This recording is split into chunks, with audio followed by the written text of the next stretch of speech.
হঠাৎ করে প্ল্যানগুলো আসলে অনেক মজার হয়। তো দোকান থেকে বের হয়ে যাব, সেই পর্যায়ে হঠাৎ প্ল্যান হয় আমরা নাকি মাওয়া ঘুরতে যাব। তো আজকের ভিডিওটি কিন্তু রয়েছে আমাদের মাওয়া ট্যুর নিয়ে। তো আমরা মাওয়া যেয়ে কি করলাম এবং কি কি খেলাম তা নিয়ে আজকে আমার এই গল্পটি। তো দেরি না করে চলুন শুরু করা যাক। হ্যালো সুইট পিপল, আসসালামু আলাইকুম। কি অবস্থা সবার? আই হোপ সবাই ভালো আছেন।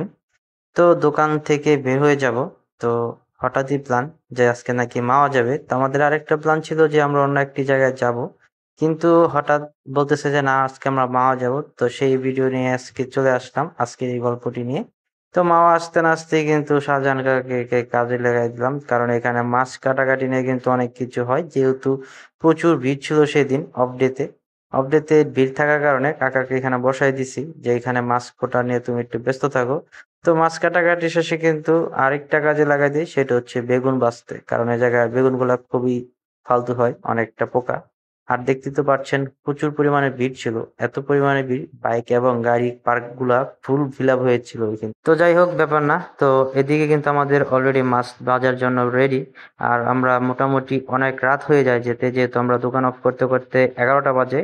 তো সবাই মিলে রেডি হতে হতে একদম মাওয়া যেয়ে পৌঁছাই আমরা হচ্ছে 2টার দিকে, যে এখানে পৌঁছাই। তো এই হচ্ছে আমাদের টিম, সবাই বসে বসে এখানে গল্প করছিলাম। আর এদিকে শাহজাহান কাকার দিয়ে আসছিলাম মাছ বাজার জন্য। এই হচ্ছে আমার কাকার অবস্থা, কারণ সরিষার তেলের এত পরিমাণ ছিল, ও সহ্য করতে পারছিল না। আর এদিকে ইব্রাহিমে অলরেডি কিন্তু নিয়ে চলে আসছে সেই মাছগুলা, কারণ ওর নাকি সইতেছে না, হয় কখন খাবে, যেহেতু অনেক রাত হয়ে যায়।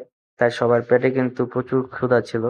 তো এই হচ্ছে আমাদের মাছ। আর এদিকে আমি বলতেছিলাম যে তুই এক পিসের বেশি খাবি না, কিন্তু বলতেছে কেন, আমি একটা কেন খাবো, আমি অনেকগুলোই খাবো। আর এদিকে আনতে না আনতে কিন্তু ছবি তুলতে তুলতে এক একজনের অবস্থা খুবই খারাপ, শুধু ইব্রাহিম ছাড়া, কারণ ইব্রাহিম ছিল ওই মাছের প্লেটের কাছ থেকে অনেকটা দূরে, যার কারণে ইব্রাহিম ছবি তুলতে পারে না।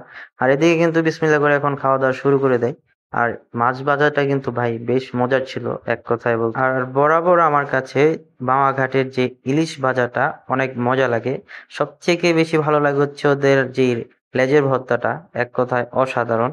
একদম জিভায় জল চলে আসে এমন এক অবস্থা। আর এদিকে ইব্রাহিমে ইলিশ মাছ খায় না দেখে ওর জন্য নিয়ে নিলাম হচ্ছে চিংড়ি মাছ। এখানে ইব্রাহিম দুইজন, একটা হচ্ছে আমার বন্ধু ইব্রাহিম আর একটা হচ্ছে আমার ভাই ইব্রাহিম, তো দুজনে এখানে ছিল। তো আমাদের সবার খাওয়া দাওয়া শেষ, কিন্তু ইব্রাহিমের খাওয়া দাওয়া এখনো শেষ হয় নাই। তো খাওয়া দাওয়া শেষ করে আমরা বসেছিলাম।